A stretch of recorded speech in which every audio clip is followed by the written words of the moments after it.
Allah mencintai orang-orang yang senantiasa melakukan tobat. Yuhibbul mutatahhirin, dan juga orang-orang yang mensucikan dirinya. Ayat yang semakna dengan ini jamaah yang dirahmati Allah Subhanahu wa taala ada banyak.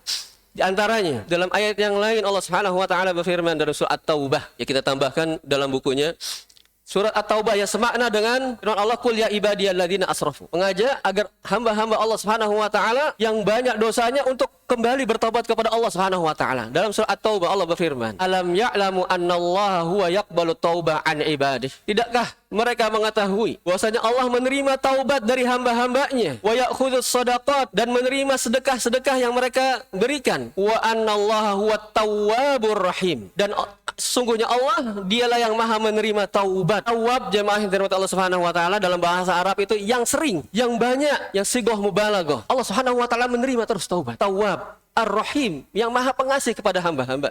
Dalam surat yang lain, dalam surat Asy-Syura ayat 25, Allah Subhanahu wa taala berfirman, wa huwallazi yaqbalu taubah an ibadihi. Dialah Allah yang menerima taubat dari hamba-hambanya. Wa ya'fu an sayyi'at, dan memaafkan dosa-dosa. Wa ya'lamu ma taf'alun, dan maha mengetahui apa yang kalian lakukan. Dalam surat yang lain jemaah yang dirahmati Allah Subhanahu wa taala, dalam surat An-Nisa ayat 110, wa may ya'mal su'an, barang siapa yang melakukan suatu dosa, au yadhlim nafsahu, atau mendolimi dirinya, tsumma yastaghfirillah, kemudian dia memohon ampun kepada Allah, jadidillaha ghafurur rahima, dia akan mendapati Allah maha pemampun lagi maha penyayang. Maka jamaah yang dari Allah Subhanahu wa taala, Allah Subhanahu wa taala menginginkan agar hamba-hambanya bertaubat. Dan pasti jamaah yang dari Allah, selama status kita sebagai manusia, pasti banyak sedikit kita melakukan dosa-dosa kepada Allah. Oleh karena setiap kali kita berbuat dosa, maka bertaubatlah kepada Allah Subhanahu wa taala.